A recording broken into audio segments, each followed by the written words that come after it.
Hi friends, so we are at Barnes & Noble's today. I got a $30 gift card from my bestie for my birthday. So there's two books in particular I want. But I decided what would be super fun is, because there's a third one I'm gonna get, boyfriend gets to pick it out. My boyfriend doesn't read that much, but we'll see if he knows me. And the only rule is he can't get me a nonfiction book, so it has to be a novel. So let's see what he gets. And I have to read it. I have to read it.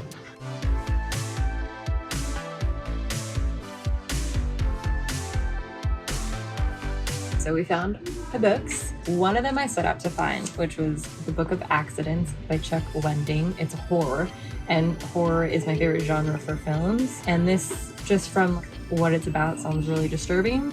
So I actually came here for a different dark academia book. I came here for The Secret History by Donna Tartt, but the Barnes & Noble's employee who was showing me that book, we started talking, and she said that this is her favorite dark academia book, and she's not even really a fan of dark academia. It's actually listed under Book Talk, so it's a pretty popular one. And there's like witches and psychological horror stuff. I got like 2 horror-ish books. And then here is the one that the boyfriend picked for me. This huge beast. It's 1,000 pages. Brandon Sanderson is supposed to be like a big king in the fantasy world right under Tolkien. I'm very nervous about this, but I said I would read it. You guys will probably get a review on this in like a month or 2 when I actually have time to get to it. I have all the books. I'm super nervous about this one. I'm really nervous about it.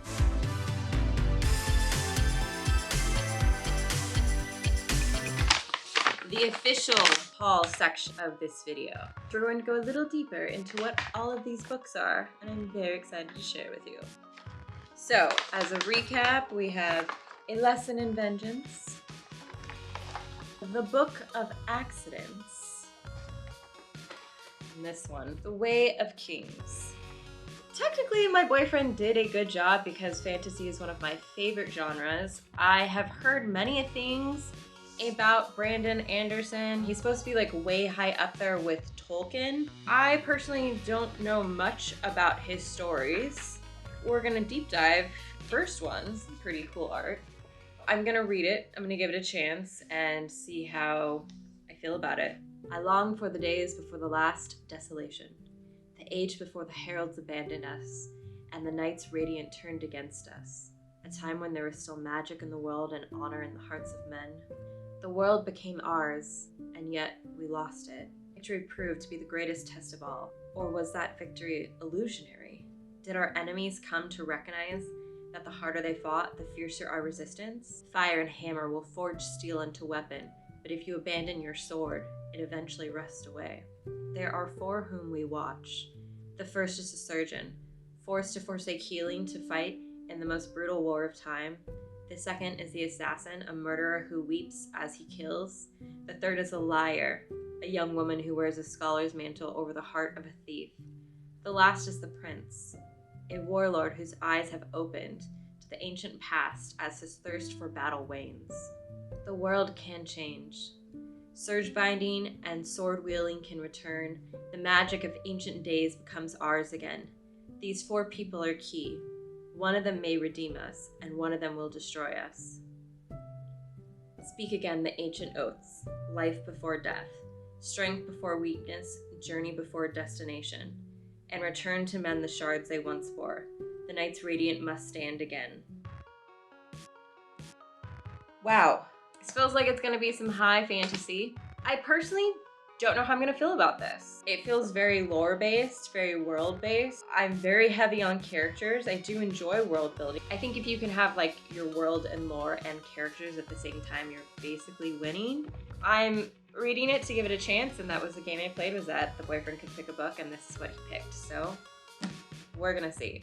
Ooh, this book I'm very excited about. I guess you could say I found this on Bookstagram. This girl I follow on Instagram, she posted that she was reading this, and she said that it was creeping her out in a very positive way. I am a psychopath who likes to be creeped out because I love horror films. Like Halloween, when new horror films come out, that's my favorite thing. I love returning to the old ones. I'm very excited to read this one. Long ago, Nathan lived in a house in the country with his abusive father, and has never told his family what happened there. Long ago, Maddie was a little girl making dolls in her bedroom when she saw something she shouldn't have. and is trying to remember that lost trauma by making haunting sculptures. Long ago, something sinister, something hungry, walked in the tunnels in the mountains and coal mines of rural Pennsylvania. Now Nate and Maddie Graves are married, and they have moved back to their hometown with their son Oliver. And now what happened long ago is happening again, and it is happening to Oliver. He meets a strange boy who becomes his best friend, a boy with secrets of his own and a taste for dark magic. This dark magic puts them at the heart of a battle, of good versus evil, and a fight for the soul of the family, and perhaps for all of the world. But the Graves family has a secret weapon in this battle, their love for one another. I'm very excited, and I hope I am creeped out. A Lesson in Vengeance. The cover's so pretty. I grew up on YA books. Obviously, I was a young adult at one point, but for a very long time, that was like literally all I read. I've read a lot of like YA fantasy, a lot of YA contemporary. That was my job. Very excited to read this. As I said earlier, I was supposed to get another dark academia book, but as I was talking to the Barnes & Noble employee, I was telling her, I was like, yeah, I heard that this is like one of the good ones to start with. And she goes, oh, well, here's one that I really like. And she's like, I'm not even a huge dark academia fan. She's like, this one I really love. And if you like horror, it kind of has these like thriller psychological elements to it. The cover was really pretty. So it also sounded a little more interesting than the other one that I was looking at. So I'm quite excited for this one. Felicity Morrow is back at the Dalloway School. Perched in the Catskill Mountains, the centuries-old ivory-covered campus was home until the tragic death of her girlfriend. Now, after a year away, she's returned to finish high school. She even has her old room in Godwin House, the exclusive dormitory rumored to be haunted by the spirits of the 5 Dalloway students. Girls, some say, were witches. The Dalloway 5 all died mysteriously, one after the other, right on Godwin grounds.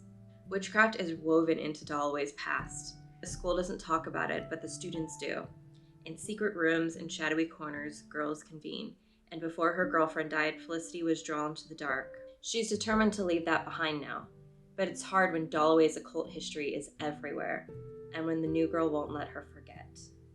It's Ellis Haley's first year at Dalloway, and she already has amassed a loyal following. A prodigy novelist at 17, Ellis is a so-called method writer. She's eccentric and brilliant, and Felicity can't shake the pull she feels towards her. So when Ellis asks Felicity to help her research the Dalloway 5 for her second book, Felicity can't say no. Given her history with the arcane, Felicity is the perfect resource. And when history begins to repeat itself, Felicity will have to face the darkness in Dalloway and in herself. That sounds really creepy. I love old history that involves old witches. I think it's really cool that their school maybe is like haunted, or there's like ghostings there, or even like the girls who got into the dark magic, maybe they're haunting it, which is really cool. Basically, dark academia just has to take place at a sort of boarding school or university away from your home, and it has to have like dark elements to it, whether that's spooky or like thriller, or they also talk about like the school might be like very dark and have like gothic architecture, so just kind of those vibes, which gives it dark academia. The author for this book, she looks incredibly young. Her name is Victoria Lee. Look at her. She's my age or younger, but good for her. That's super cool.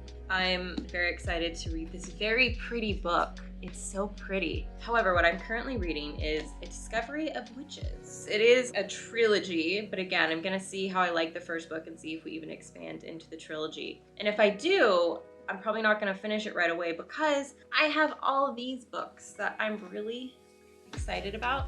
Well, I'm nervous about this one. So I'm probably gonna do this one next to kind of just get it out of the way.